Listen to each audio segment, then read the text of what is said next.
Para este mes vamos a estar tratando este tema en una serie de predicaciones que hemos dado en llamar Sirviendo con los ojos puestos en Jesús.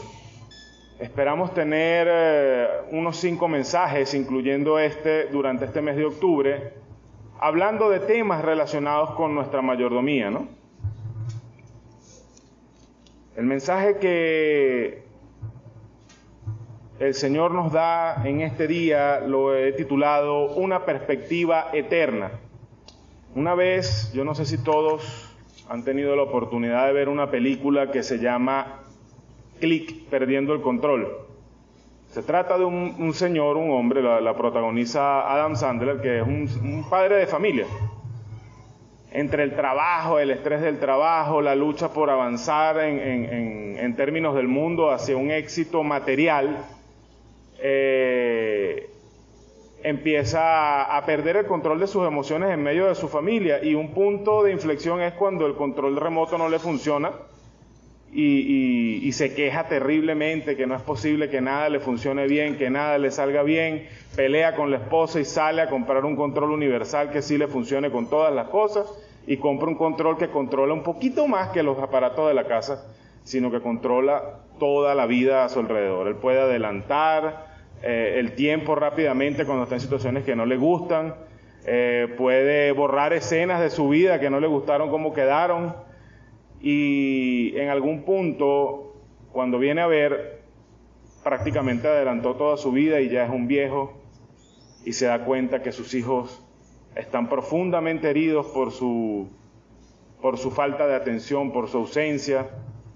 Está divorciado de su esposa. Sus padres murieron en profunda tristeza porque por su abandono, pues por haber dedicado su tiempo a otras cosas. Les menciono todo esto porque hay un personaje en la película al cual llaman Morty, y que con el paso del tiempo en la película uno se da cuenta que es la propia muerte, que es la que ha estado tratando con el protagonista. Es el que le vende aquel control mágico.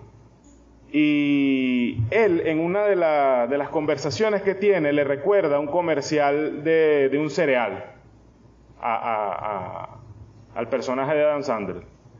Le dice, es gracioso cuando piensas en el cereal. El cereal se llama en inglés algo así como hojuelas doradas. Y en la caja del cereal aparecía un duende con un caldero lleno de hojuelas del cereal, de la caja, y brilla muchísimo. Y él le dice justamente, es triste que después de haber alcanzado el final del arco iris, lo único que encontraste fue cornflake, fue cereal. Y si ustedes se ponen a pensar en la mitología irlandesa, esos duendecitos que están como vestidos de verde y con sombreros graciosos, siempre están esperando al final de un arco iris con una olla llena de oro. Y cuenta la historia que cualquier persona que lograra llegar al final de un arco iris va a encontrar ese duende, y por ciertas triquiñuelas podría quitarle la olla de oro al duende. No sé exactamente lo que tiene que hacer al final cuando está tratando con el duende, pero se supone que llegaría al final y encontraría eso. Imagínense pasar toda una vida persiguiendo el final de un arco iris. ¿Usted ha tratado de encontrar el final de un arco iris? A medida que camina hacia donde cree que está, obviamente el arco iris se va moviendo y nunca llega a su destino. ¿Por qué? Porque el arco iris no es más que una refracción de luz. No es algo físico, o sea, físico en el sentido de tangible, que esté en un solo lugar, sino que se proyecta dependiendo del punto de vista en el que está el que lo ve. Imagínense si usted, después de mucho esfuerzo, logra engañar a la física de este planeta y alcanza el final del arco iris. Y lo que se encuentra después de haber luchado tanto es una olla llena de cereal. Cada persona que camina en este mundo ha sido creada por Dios. Desde antes de que cualquiera de nosotros caminara por esta tierra, ya Dios sabía cómo seríamos, quiénes seríamos, e incluso las cosas que haríamos y las circunstancias a las que nos enfrentaríamos. Él nos creó con unas características únicas a cada uno de nosotros. cada uno con un propósito y una misión enmarcada en el propósito eterno de Dios. Más aún, cada uno de nosotros que hemos creído en Cristo hemos sido dotados y somos continuamente moldeados por el mismo Dios que nos creó, con un propósito y una misión en mente. Todo en el marco del gran propósito de Dios. El problema es que el mundo ha desvirtuado esa verdad. El mundo aparta la vista del hombre hacia algo más banal, hacia cosas más terrenales. Incluso en las iglesias, hablando de creyentes, el mundo se ha infiltrado. Perdón. Hemos traído a nuestras congregaciones, gracias hermano, hemos traído a nuestras congregaciones convicciones y creencias que son ajenas a la palabra de Dios. Y las hemos traído porque están tan grabadas dentro de nosotros que el camino más fácil o más, digamos, el camino que podemos tomar de una manera más inconsciente es adaptar lo que estamos aprendiendo a esas convicciones. Una forma de medir el éxito que es material, una forma de medir el éxito que cifra nuestra identidad en lo que piensan otros de nosotros, en lo que definen otros para nosotros. Y hemos perdido de vista el propósito para el cual Dios nos creó y nos diseñó y nos capacitó. Además de todo eso, Dios nos ha dado tiempo, nos ha dado energía, fortaleza y nos ha dado una gran familia de fe. Nos ha dado también comunidades y grupos de personas a los que podamos alcanzar con su evangelio. Son recursos mucho más valiosos que el mismísimo dinero. Y yo me pregunto si ponemos tiempo en pensar cómo estamos invirtiendo esos recursos. Cómo estamos administrando, cómo estamos ministrando con esos recursos que Dios nos ha dado. Estamos trabajando para cumplir nuestro rol, nuestro propósito dado por Dios dentro de nuestras comunidades de fe, ¿o estamos haciendo otras cosas? Ojos espirituales apuntan a metas espirituales con impacto eterno. Ojos espirituales apuntan a metas espirituales con impacto eterno. Eso es lo que yo quisiera que hoy nos lleváramos todos de este mensaje. Permite el Señor que podamos hallar una guía para nuestro vivir y servicio cristiano en este sentido, para que no seamos como el duende de la cajita de cereal, atesorando una caja llena de cornflakes, sino que podamos llegar a obtener aquello para lo que desde un principio hemos sido creados, podamos llegar a cumplir aquello para lo que fuimos puestos en esta tierra. ¿Cómo podemos saberlo? ¿Cómo podemos redirigir nuestros esfuerzos? ¿Cómo podemos reorganizar nuestro servicio, nuestro trabajo, nuestra vida para apuntar a esas metas con impacto eterno? En el texto que estuvimos leyendo antes de la predicación, en el verso 18 del capítulo 4 de 2 Corintios, dice: no mirando nosotros las cosas que se ven, sino las que no se ven. Pues las cosas que se ven son temporales, pero las que no se ven son eternas. Al principio de esta porción que estábamos leyendo, el apóstol Pablo se refiere a ellos mismos y al ministerio y la manera en la que le ha sido encargado ese ministerio, diciendo: pero tenemos este tesoro en vasos de barro. Y eso somos, vasos de barro, frágiles y muchas veces quebrantados, para mostrar la luz de Dios.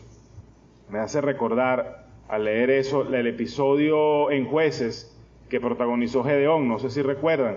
Gedeón fue un juez de Israel al cual se le encargó librar al pueblo de las fuerzas de Madián, que invadían y arrasaban todo a su paso. Inicialmente iba con un ejército enorme de miles de soldados, pero el Señor le dijo, no sirve que vayas con tantos hombres, porque van a pensar que fueron ellos los que libraron a Israel. Vamos a reducirte eso. Y en sucesivas reducciones de la cantidad de gente que iba, al final el ejército quedó con 300 hombres, solo 300 hombres. Y la estrategia de Gedeón fue colocar en cántaros de barro, vasijas de barro, colocar teas ardiendo, para así poder acercarse sigilosamente al campamento. Llevaban también trompetas, y en el momento dado, a una señal de Gedeón, rompieron los cántaros y tocaron las trompetas. La semejanza que dio aquella cantidad de luces encendidas alrededor del campamento de Madián era que un enorme ejército venía contra ellos. Y dice la palabra que el Señor puso confusión en el campamento de Madián. Y fue una gran victoria para el pueblo de Israel. Nosotros, pienso en lo que dice Pablo y pienso en nosotros como eso, cántaros de barro con una luz que está dentro. Y muchas veces somos quebrantados de diversas maneras para hacer que esa luz brille delante de un mundo que observa. Si empezamos a leer el capítulo, específicamente del versículo 7 al versículo 12, leemos: pero tenemos este tesoro en vasos de barro, para que la excelencia del poder sea de Dios y no de nosotros, que estamos atribulados en todo, mas no angustiados, en apuros, mas no desesperados, perseguidos, mas no desamparados, derribados, pero no destruidos, llevando en el cuerpo siempre por todas partes la muerte de Jesús, para que también la vida de Jesús se manifieste en nuestros cuerpos. Porque nosotros que vivimos siempre estamos entregados a muerte por causa de Jesús, para que también la vida de Jesús se manifieste en nuestra carne mortal. De manera que la muerte actúa en nosotros y en vosotros la vida. Las aflicciones que confrontaba Pablo no eran simplemente quizás las aflicciones que hoy pudiera estar confrontando yo. No sé, pudiera yo estar afrontando que se me acabaron los tanques de agua, que estoy cargando agua desde un chorrito que me queda a una distancia interesante de la casa, o que se me acabó el gas, o algo más complicado, quizás estoy enfermo, o tengo un familiar que está enfermo, o estamos enfrentando un estado de pobreza tremenda, escasez en lo que podemos poner en nuestras mesas. Póngale usted el nombre que a lo mejor quiera. ¿Qué me diferencia a mí, que soy cristiano, del vecino que está al lado de mi casa, que está sufriendo lo mismo que estoy sufriendo yo? No estamos en la misma condición en la que está Pablo. Pablo habla de tribulaciones, de angustias, de apuros, de persecuciones, de estar derribado. Pero las cosas que Pablo está sufriendo no son los problemas, digamos, generales que sufrimos todos los que estamos vivos y respiramos, sino que son situaciones ocasionadas por la fe que él predica. Son aflicciones afrontadas por Pablo a causa del Evangelio. Y me llama la atención que Pablo no solamente menciona lo que está enfrentando, dice, somos atribulados, sino que también dice en el estado en el que está en medio de la tribulación. Dice, atribulados en todo, mas no angustiados. Enfrentando tribulación tremenda. En otra porción de la carta a los Corintios, creo que de la primera o de la segunda, Pablo habla de todas las cosas que él ha tenido que enfrentar en su ministerio. Empezando esta carta a los Corintios, la segunda, habla de una tribulación tremenda y una persecución horrible que sufrió en Éfeso, donde pensó que incluso no saldría con vida. Pero dice, no estamos angustiados. Dice también en apuros, esforzándose por solucionar, quizá buscar una salida a aquellos problemas, pero dice, mas no desesperados. Es decir, con esperanza, aún en medio de todos los apuros y los problemas, esperanzados. Perseguidos.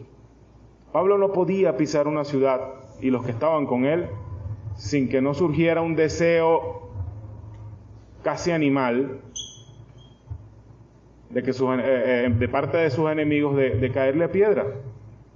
Era una cosa casi unánime. Por donde ese hombre pasaba, lo querían matar, lo querían sacar, querían que lo metieran preso. En Jerusalén, cuando finalmente lo atrapan y el tribuno de la ciudad lo rescata de la turba, le dicen, ese hombre no merece estar vivo, no conviene que esté vivo, hay que matarlo. Pero dice que aunque estaba perseguido, no estaba desamparado.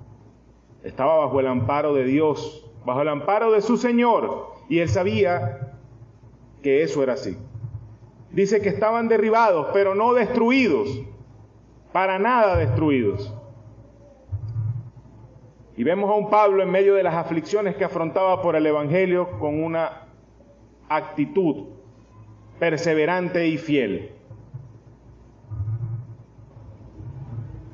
¿Qué cosas afrontamos hoy nosotros por el Evangelio? Y entiéndase la palabra Evangelio en un contexto bastante amplio. No solamente estoy preguntando qué estamos afrontando nosotros cuando salimos a predicar el Evangelio allá afuera. No, ¿qué estamos afrontando nosotros cuando nos corresponde tomar decisiones que sean consistentes con el Evangelio? ¿Qué consecuencias estamos afrontando nosotros al envolvernos en nuestra vida de congregación como demanda el Evangelio? Al tomar pasos que son difíciles, confrontándonos unos a otros con nuestras faltas y pecados, no para destruir al hermano, sino para que seamos todos mejores, para que seamos todos edificados por la gracia de Dios. ¿Qué riesgos estamos tomando? ¿Qué dificultades estamos enfrentando por vivir una vida realmente definida por el Evangelio? Avanzando por los versículos 13 y 14, dice allí, pero teniendo el mismo espíritu de fe, conforme a lo que está escrito, creí, por lo cual hablé, nosotros también creemos, por lo cual también hablamos, sabiendo que el que resucitó al Señor Jesús, a nosotros también nos resucitará con Jesús y nos presentará juntamente con vosotros. Y habiendo hablado de las aflicciones que Pablo enfrentaba y de la actitud ecuánime de la que él hablaba con tanta fluidez en estos versos que acabamos de leer, uno se pregunta, ¿cómo es posible? ¿Cómo es posible que Pablo, en medio de todo lo que enfrentó, no se hubiera desesperado? No hubiera terminado quizá tirado en el piso en posición fetal, chupándose el dedo, preguntándose ¿por qué? ¿Por qué a mí? Como a veces hacemos uno de nosotros por mucho menos. ¿Qué era lo que sabía Pablo que yo hoy no sé? ¿A qué se aferraba este hombre de Dios? A lo que yo hoy no he descubierto y no logro aferrarme de igual manera. Pablo dice, teniendo el mismo espíritu de fe, conforme a lo que está escrito, creí, por lo cual hablé. Nosotros también creemos, por lo cual también hablamos. Pablo está hablando de su fe.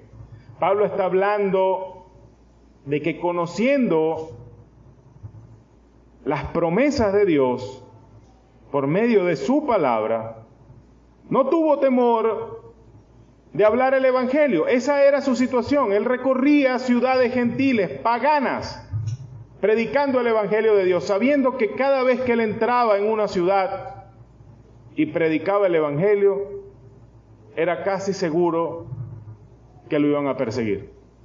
Ahora en nuestra situación, tenemos nosotros esa fe que nos impulsa a definir en la práctica nuestras vidas y nuestras acciones conforme a lo que dicta el Evangelio. Pablo dice en el verso 14 exactamente qué es aquello que creyó. Dice, sabiendo que el que resucitó al Señor Jesús, a nosotros también nos resucitará con Jesús y nos presentará juntamente con vosotros. Pablo se entregaba a la predicación sin preocuparse, o al menos sin dejar que afectara su trabajo, el hecho de que probablemente lo iban a perseguir. ¿Por qué? Porque sabía que aquel que con poder sacó de la tumba a Cristo Jesús, también lo resucitaría a él. Sabía que la muerte no es el destino final del hombre, la muerte física. Sabía que después de la tumba hay mucho más, porque todos nosotros hemos sido creados para la eternidad. Todos nosotros, hasta el último ser humano, ha sido creado con la eternidad en mente. Y Pablo sabía que la muerte no terminaría con todo lo que él conocía, con todo lo que él creía. Sabía que había algo más allá. A esto se estaba aferrando Pablo, en esto estaba cimentada la fe de Pablo, y por eso, más allá de pensar en consecuencias, simplemente hacía lo que le había sido encargado hacer. Avanzando en el texto, el verso 15 dice: porque todas estas cosas padecemos por amor a vosotros, para que abundando la gracia por medio de muchos, la acción de gracia sobreabunde para gloria de Dios. Además de estar fundamentado en la seguridad de que el Señor lo resucitaría, él tenía un motivo y un propósito en su corazón y en su mente mientras impulsaba la predicación del Evangelio a través del mundo antiguo. Dice: porque todas estas cosas padecemos por amor a vosotros. Había en el corazón de Pablo amor. ¿Amor por quiénes? Por todas aquellas iglesias que había venido fundando en sus viajes, pero no solamente por aquellos que ya creyeron y que habían quedado establecidos en sus lugares como iglesias y como congregaciones. Si nos vamos al principio del viaje misionero de Pablo, ¿a quién amaba Pablo? Ciertamente al Señor, pero justamente por amor al Señor también estaban en su corazón todas aquellas personas que eventualmente podrían escuchar el Evangelio si él partía en ese viaje. Dice: por amor de vosotros padecemos todas estas cosas. Yo le soy sincero, si yo hubiera llegado a una ciudad como Iconio, me caen a piedra y yo me paro vivo de ahí, yo recojo mis macundales y me voy para mi casa. Hablando como ser humano. Si usted analiza esa historia de Pablo, cuando lo apedrearon y él se levantó después que lo habían dejado por muerto, humanamente no tiene sentido. Eso es como pararse en medio de una carretera, que un camión te pase por encima, que quedes vivo y te vuelvas a parar en la misma carretera a esperar que venga el próximo. Pero él no estaba viendo lo que ve el hombre. Él miraba a aquellas personas que habían de creer por la palabra que Dios le había dado, pero además también miraba cuando dice: para que abundando la gracia por medio de muchos, esto es, para que abundando la cantidad de personas que puedan conocer al Señor Jesús por la gracia de Dios, también abunde la acción de gracias para gloria de Dios. Su propósito al hacer todo aquello era glorificar a aquel que lo había enviado a trabajar entre aquellas personas.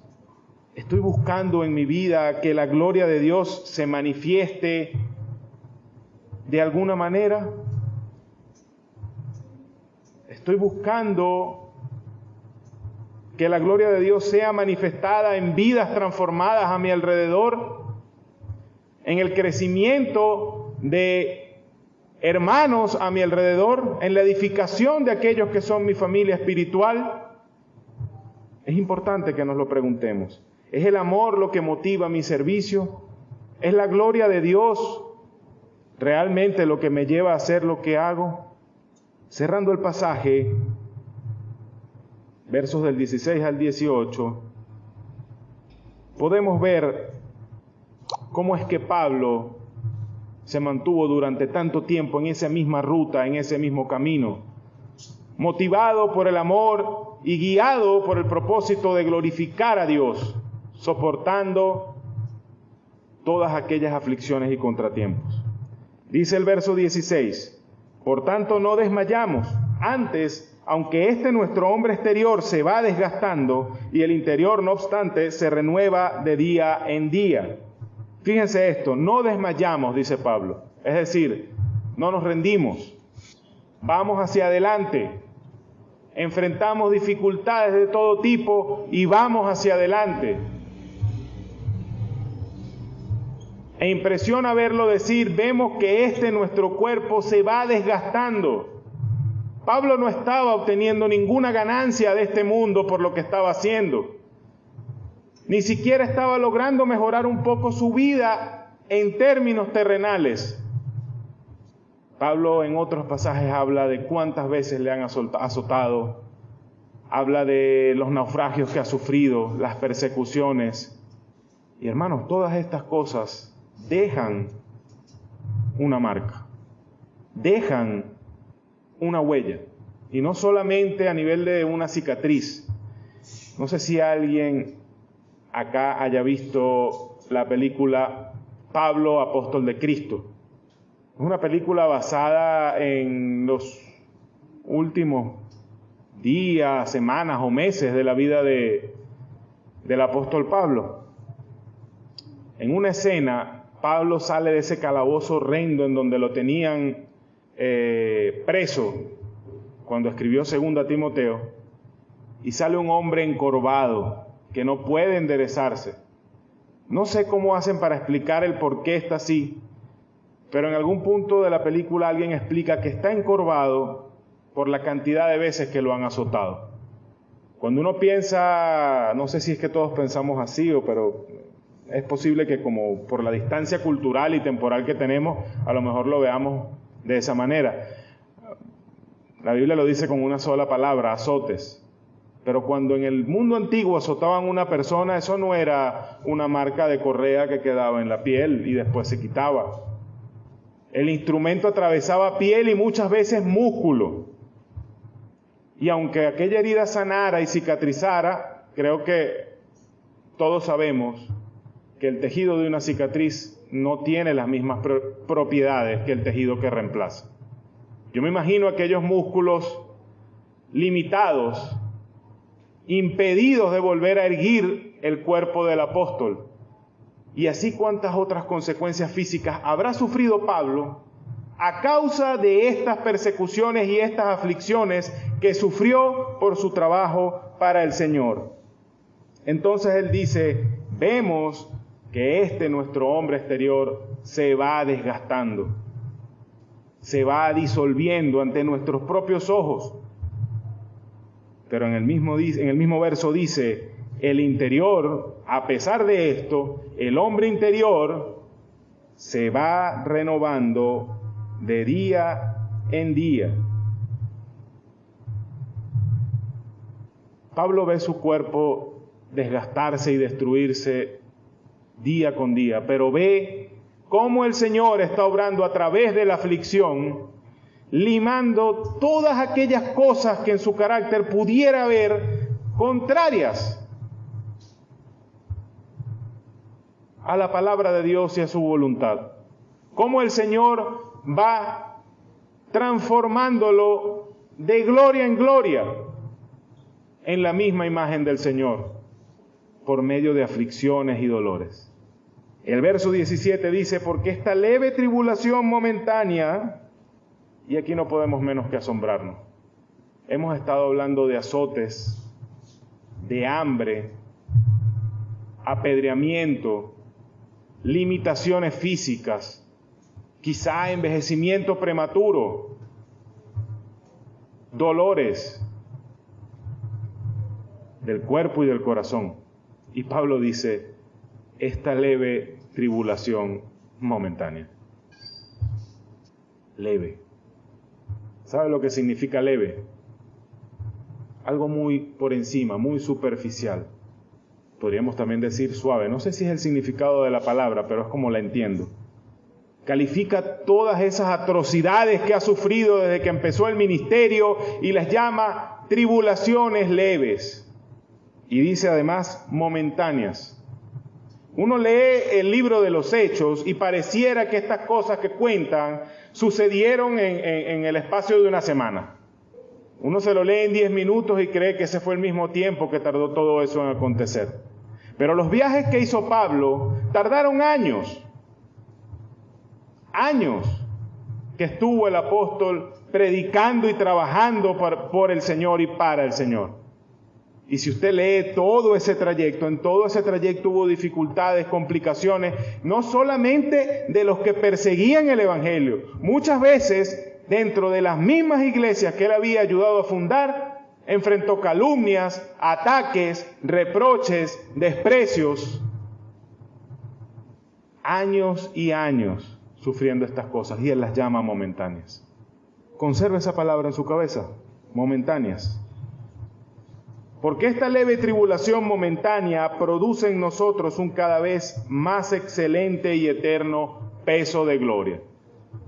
Hablábamos hace poco de que el cuerpo se iba desgastando, pero el hombre interior se iba renovando día en día. Esta leve tribulación momentánea es dolorosa, pero va produciendo un mayor valor, un valor incalculable, que va aumentando cada día en la eternidad. A medida que mi hombre interior se va renovando, va creciendo, va madurando, se va generando todo esto, todo este enorme peso de gloria en la eternidad. Algo que no se desgasta, algo que no se acabará. Y el verso 18 dice, no mirando nosotros las cosas que se ven. Y en este contexto volvemos a pensar, no mirando nosotros las cosas que se ven, el cuerpo desgastado, los enemigos atacando, las circunstancias apretando, no mirando nosotros las cosas que se ven, sino las que no se ven. Esta palabra mirando no solamente significa ver, apunta o habla de eso, de apuntar, de dirigir, de enfocar la vida hacia un objetivo, hacia una meta. Y Pablo está diciendo, no me enfoco en las cosas que se ven, no me enfoco en los sufrimientos que estoy enfrentando, ni en dejar de padecerlos, sino que me enfoco en las cosas que no se ven. Y por el contexto sabemos que está enfocado en la predicación del Evangelio, en que el número de creyentes en el Señor, el número de siervos de Dios, de hombres de Dios, de mujeres de Dios, crezca, aumente y abunde para la gloria del Dios vivo. Ese es el enfoque de Pablo.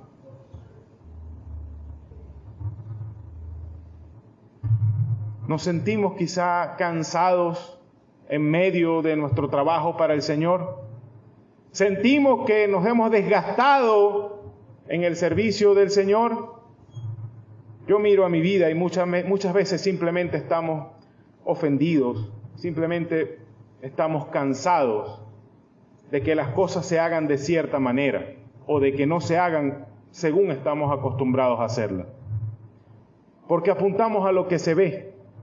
Hemos encerrado nuestro servicio en ciertas maneras de adorar, de alabar, de hacer, de servir, de trabajar para Dios. Y cuando nos salimos de esas formas, estamos como pez fuera del agua. Se debe a que no estamos mirando a lo que no se ve, el verdadero corazón del servicio cristiano. Y lo hacemos porque es más fácil. Es más fácil seguir lo que estamos acostumbrados que innovar. Pero Pablo siempre tomó ese camino más complicado, más difícil, de mirar a lo que no se ve, de desechar todo aquello que podía serle de obstáculo, de aprovechar la acción de Dios en medio de las circunstancias difíciles para transformarlo a él en el creyente que era cuando escribió esta carta. Y lo que hizo que Pablo se mantuviera firme en medio de todo esto fue eso, una perspectiva eterna.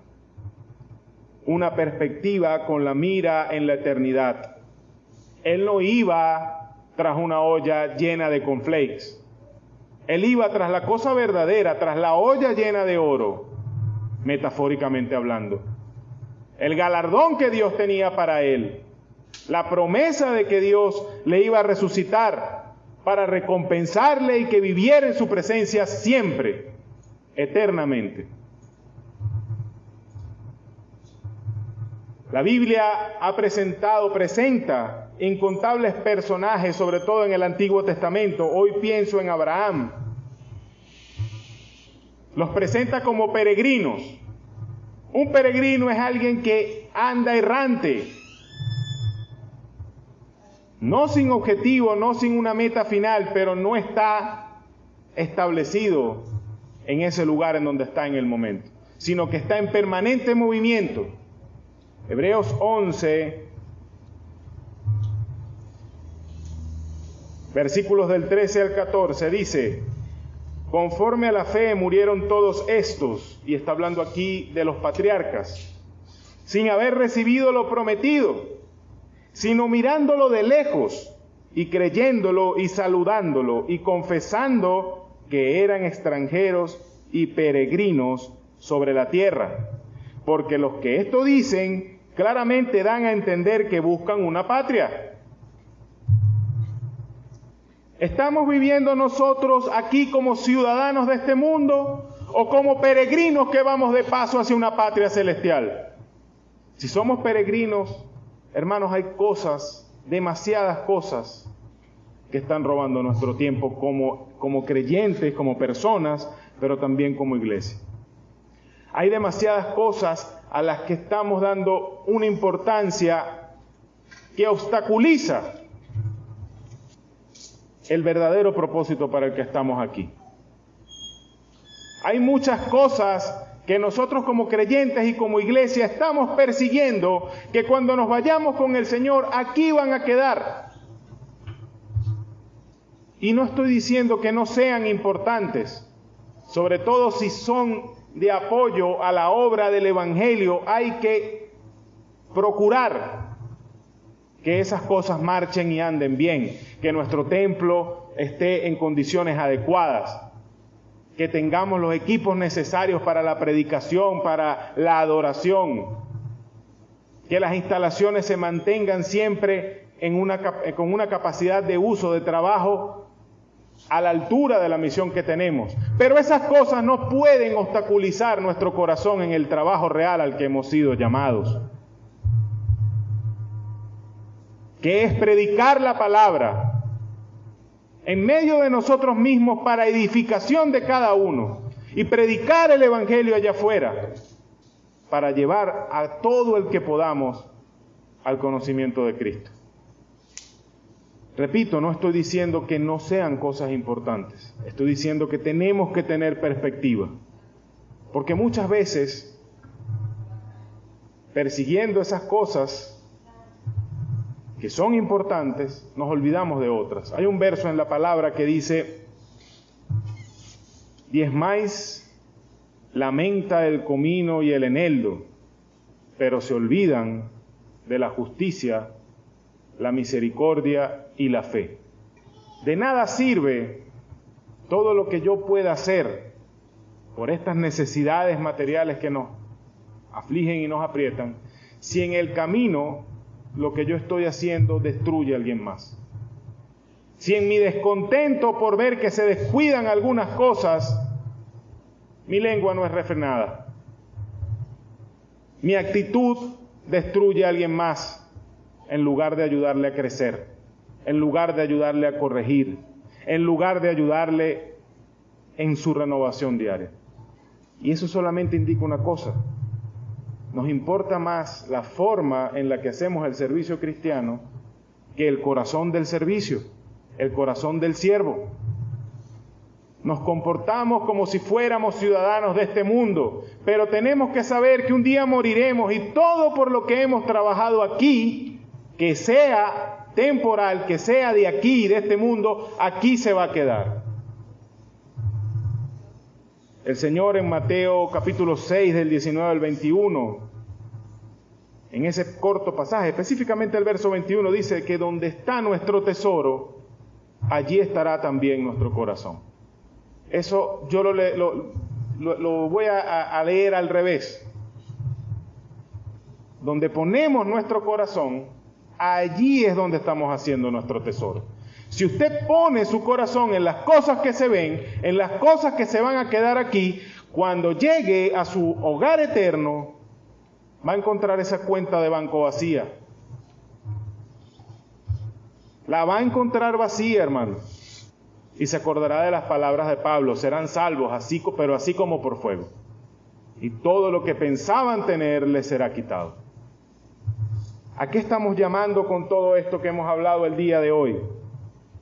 En esta serie de mensajes que vamos a emprender, que estamos emprendiendo durante este mes con el énfasis en la mayordomía.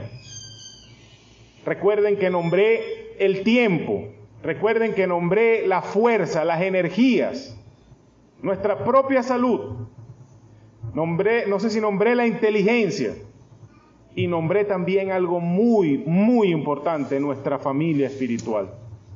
Esos son recursos mucho más valiosos que el dinero, que un edificio o que cualquier otro equipo que podamos usar en nuestro trabajo para el Señor.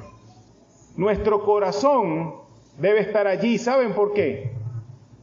Porque esa familia espiritual y esos recursos que se nos han dado para ministrar a esa familia espiritual es eterna. Ellos irán con nosotros al cielo. Nuestro enfoque debe estar allí, en los que ya están aquí con nosotros y en los que el Señor traerá por medio de la predicación de su Evangelio. Nuestra prioridad y la perspectiva eterna, como la que lleva el apóstol Pablo en este pasaje que hemos estado estudiando, es lo que debe guiarnos a invertir mejor nuestros recursos en las cosas que no se ven, en las cosas que son eternas. No significa que descuidemos lo demás.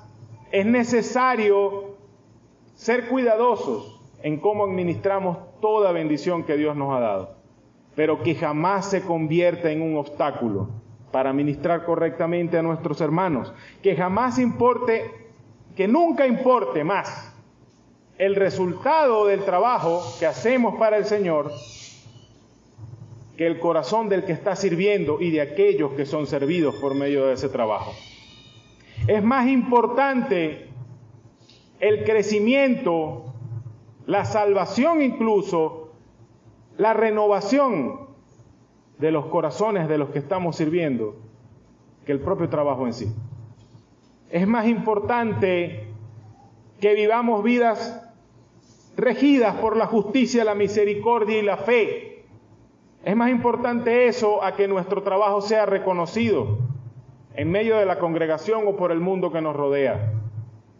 Es más importante la salud del corazón de nuestros hermanos y de toda persona a la que estemos predicando el Evangelio. Es más importante eso que lo que como congregación pudiéramos obtener de esa persona. A veces nos importa más, y no es por mala intención, es que simplemente estamos cableados así, lo que puede hacer la persona aquí, que lo que podemos nosotros hacer por ella, para que tenga la misma salud y la misma sanidad que nosotros disfrutamos por la gracia de Dios. El llamado en este mes, de este énfasis, de esta lista de esta serie de predicaciones en el tema de mayordomía es a que nuestra perspectiva sea eterna, que administremos bien todas las cosas que el Señor nos ha dado, pero más aún que ministremos para nuestros hermanos y para aquellos que están esperando aún conocer de un Salvador. Desde el 2020, aproximadamente febrero, marzo, desde el 2019, porque finales del 2019 ya había empezado todo esto. Desde ese entonces las iglesias se han visto reducidas a un espacio al que no estaban acostumbradas. Pasamos prácticamente un año sin poder venir a este lugar. Ya casi se han pasado 2 años desde el comienzo de toda esta situación de la pandemia y del coronavirus. Y aún no hemos podido restablecer completamente lo que hacíamos antes del 2020. Cuando logramos quizás establecer algún ritmo, entonces vuelve aquella cosa, el bichito este parece una cosa inmatable. No hay manera de acorralarlo, no hay manera de sacarlo. Ahora, a menos que nosotros pensemos que creemos en un Dios que está derrotado, tenemos que preguntarnos a qué nos está llamando Dios ¿A qué nos está llamando el Señor? Estos 2 últimos años, el primero fue de profundo estancamiento para mí en el sentido del servicio del trabajo, pero de profundo crecimiento espiritual, el año 2020. Y este año ha sido también de gran bendición porque me ha permitido descubrir muchas cosas o redescubrir muchas cosas que en el día a día y en el afán de mantener las cosas andando había olvidado. Es bueno contar con este edificio, es bueno contar con lo que tenemos, pero jamás será más importante que las almas que aquí se alimentan y se edifican por la palabra del Señor. Jamás será más importante que las almas que están en las comunidades que nos rodean. Y ha habido una pregunta hipotética rondando mi mente durante todo este tiempo. ¿Qué pasaría si nosotros perdiéramos esto? ¿Qué pasaría con la Iglesia Bautista Central de Ocumare si esto se viniera abajo? No hace falta mucho. Estaba viendo el daño de la casa del lado y yo no sabía todo lo que se había caído. Yo pensaba que eso era simplemente estructura metálica. Hermano, el ventarrón arrancó, dobló, desprendió columnas vaciadas de concreto. Y todo eso cayó sobre el techo de nosotros. Y si no hubieran sido ellos, sino que hubiéramos sido nosotros. Si este templo estuviera inutilizado hoy para reunirnos, ¿qué pasaría con la Iglesia Bautista Central de Ocumare del Tuy? Es una pregunta que tenemos que hacernos, hermanos. ¿Nuestra identidad está aquí? ¿Lo que somos como congregación está aquí? No. Lo que somos como congregación está en cada uno de nosotros. Y nuestra prioridad, nuestra perspectiva debe ser eterna. Es a nuestra edificación como iglesia y a la predicación del Evangelio en nuestras comunidades a lo que nos debemos enfocar.